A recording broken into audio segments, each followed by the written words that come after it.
En Jenin se produce una huida silenciosa entre vehículos blindados y ambulancias. Estos civiles abandonan las afueras del campo de refugiados asaltado por el ejército israelí. Estas madres y sus hijos son los últimos en ser evacuados. La mayoría de los 18.000 residentes del campo ya se han ido. Para Maysoon, acostumbrada a las incursiones israelíes, esta es de lejos la peor. Me sorprendió la magnitud de la destrucción en el campo de Jenin. Honestamente, es muy triste. Destrucción total. Me expulsaron de las afueras de Jenin, así que vine aquí hoy para ver mi casa y ver los daños, pero no pude. Había una acumulación de escombros y trozos de hierro. No he podido entrar a mi casa y ver en qué estado está. De repente llegan unos 15 vehículos militares.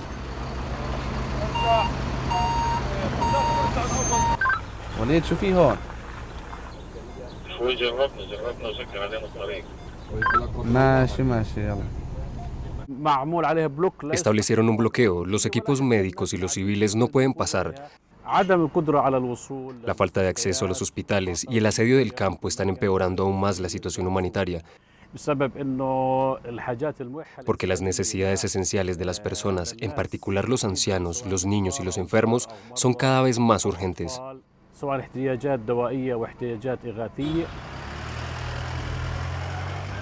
Al otro lado del campo, unos niños observan desde la distancia el asalto a su barrio.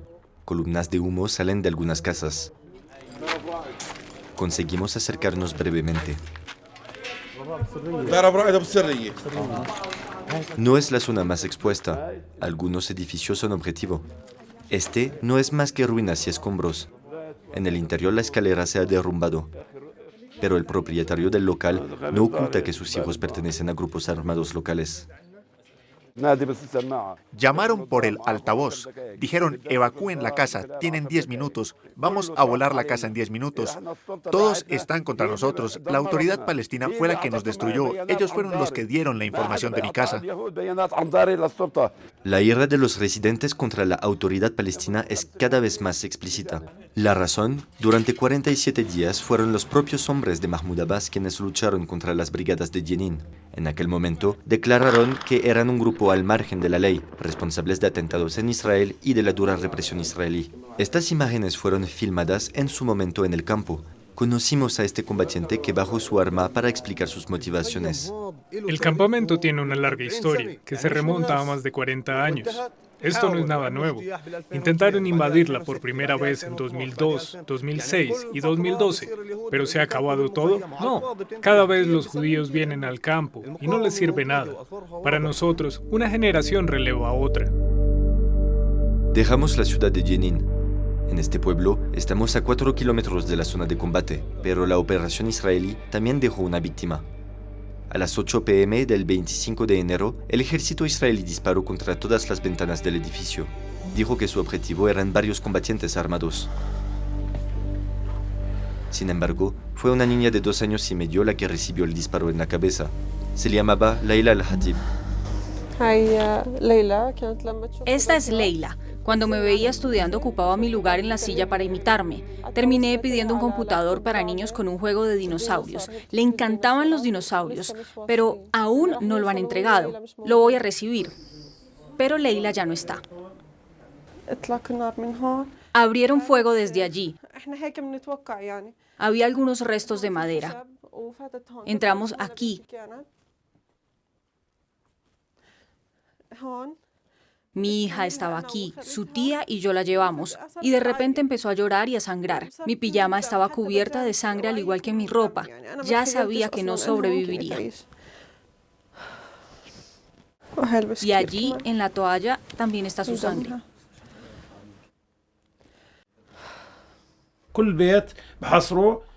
En todas las casas que han rodeado, lo primero que hay que hacer es evacuar a los civiles, protegerlos y mantenerlos a salvo. Pero este procedimiento no se siguió. El soldado abrió fuego contra nosotros sin justificación, sin que su vida corriera peligro. Y la prueba es que cuando salí con la niña, empecé a gritarles y a decirles, ¿por qué mataron a la niña? El soldado me respondió, lo siento. Y yo le dije, ¿qué? ¿Perdón? La niña se está desangrando. Nos pusimos en contacto con el ejército israelí, que dice lamentar los daños causados a civiles inocentes. Dice que las llamadas de evacuación se han hecho a través de megáfonos. Como en Gaza, los niños siguen siendo las primeras víctimas de la violencia de la guerra. Por eso, en este centro para desplazados de Jenin, la Cruz Roja Palestina hace lo que puede para ofrecerles un momento de tranquilidad. Los adultos pueden expresar sus emociones, su miedo y su rabia, pero los niños guardan la rabia y el miedo en su interior. En última instancia, esto afecta su salud. Por eso, jugando o dibujando pueden liberar sus emociones.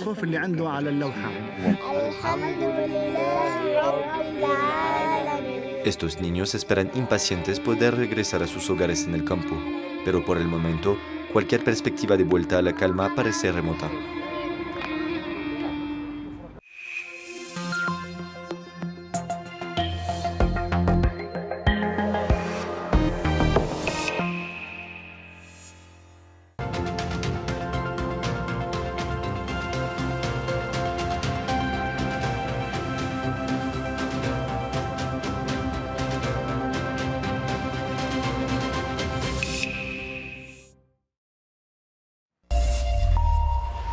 Bienvenidos a edición nocturna de France 24 en español. Les saluda Luis Méndez Urich y les estaré acompañando para ofrecerles lo más destacado del mundo a lo largo de la jornada. A continuación, nuestros titulares. El cese del fuego en Gaza pende de un hilo. Israel amenazó a Hamas con reanudar los combates en el enclave si el grupo islamista no libera a más tardar el sábado a los rehenes que tienen su poder. Familiares de los secuestrados exigen al gobierno cumplir con el pacto.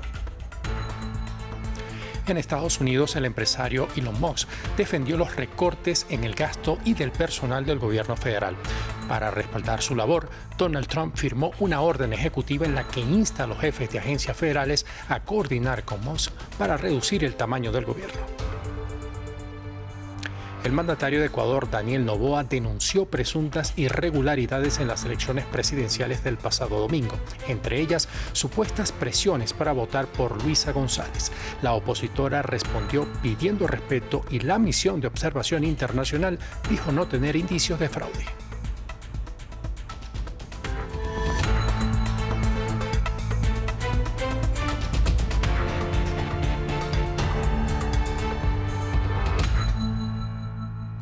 Iniciamos en Medio Oriente y es que el cese del fuego en Gaza podría acabarse.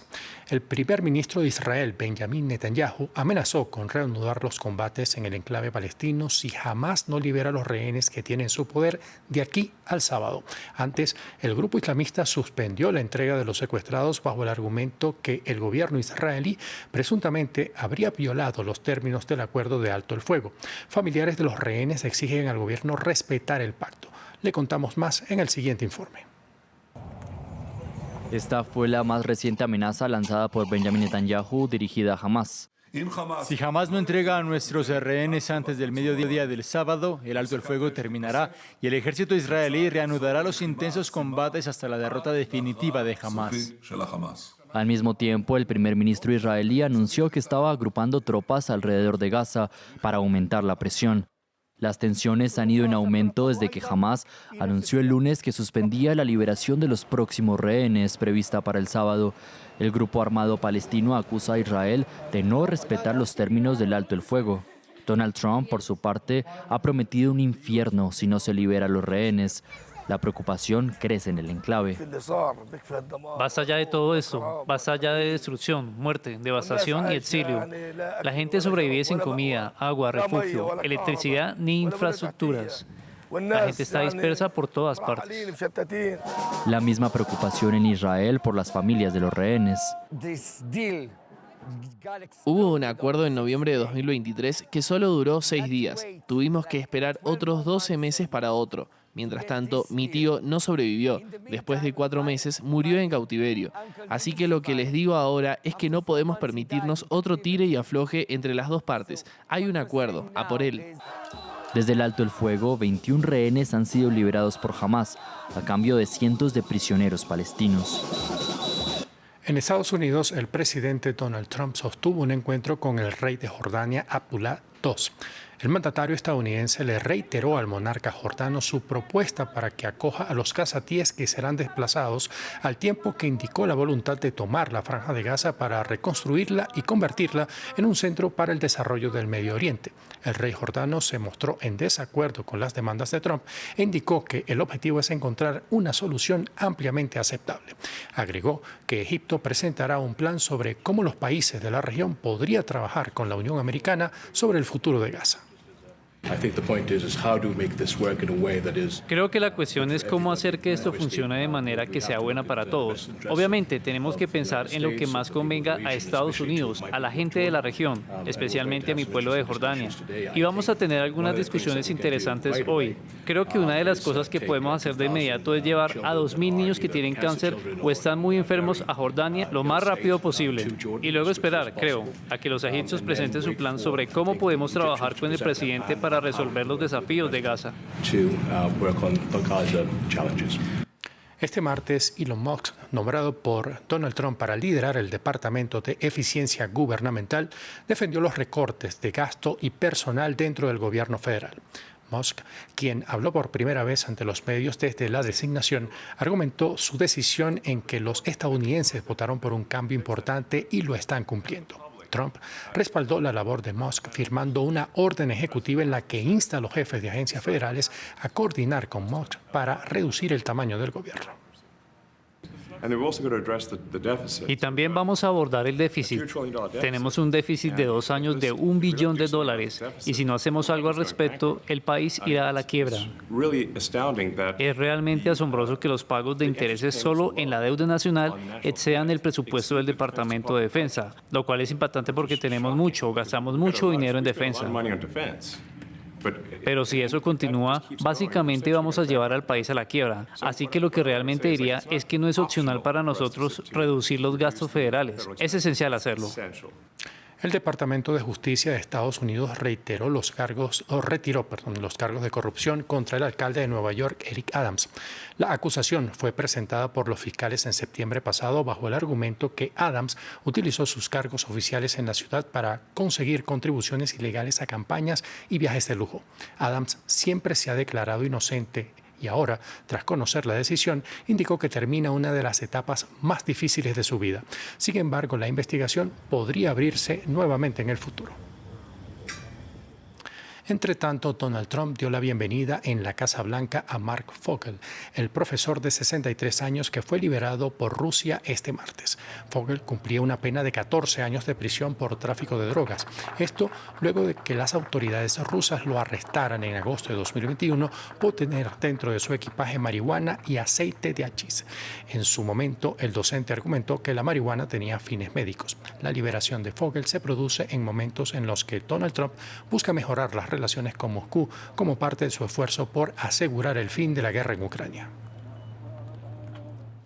En Ecuador, por primera vez desde las elecciones del pasado domingo, habló públicamente el presidente y candidato Daniel Noboa. Señaló que hubo irregularidades en los comicios y manifestó sospechas sobre la integridad del conteo de votos. Esto ante el empate técnico que obtuvo frente a la correísta Luisa González. Sin embargo, los veedores electorales de la Unión Europea lo descartaron. González, por su parte, rechazó los señalamientos. La historia nos la cuenta Tassin Lanza. Balances contradictorios de las elecciones en Ecuador.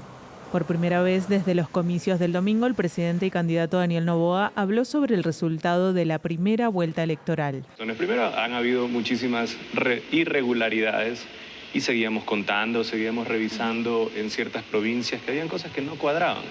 Incluso no cuadraban con el conteo rápido de la OEA, el cual nos ponía con una cifra mayor. Tras el poco esperado empate con su oponente, la correísta Luisa González, Noboa aseguró que hubo anomalías durante la votación y también afirmó que grupos armados amenazaron a votantes para orientar su voto. Sin embargo, la misión de observación de la Unión Europea para los comicios de Ecuador afirmó que las elecciones fueron transparentes, bien organizadas y pacíficas, y si bien advirtió que existen retos pendientes como la publicidad en redes sociales, el uso de medios públicos y la falta de separación entre actividades electorales y de gobierno, descartaron la existencia de un fraude. Yo puedo decir claramente que nosotros en la misión no hemos observado ningún elemento objetivo, reitero, ningún elemento objetivo que avale esta acusación o esta, al menos, narrativa.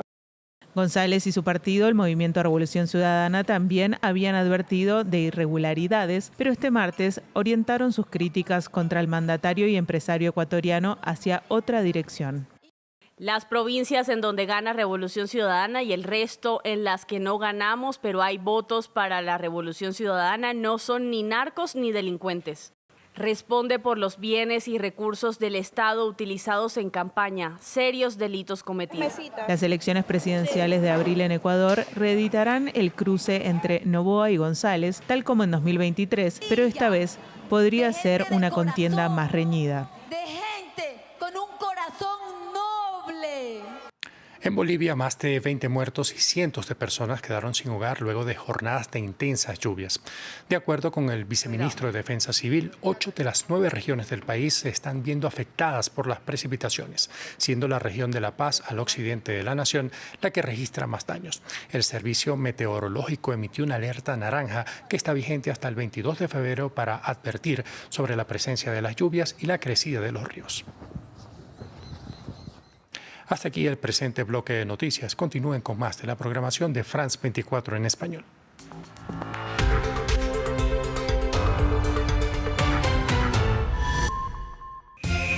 Bienvenidos a un nuevo capítulo de historia. Los acontecimientos del pasado explican el mundo de hoy. Sumérjase en los orígenes de la historia. Conflictos armados, movimientos políticos, tendencias culturales. Acompáñenme en Historia por France 24 y france24.com.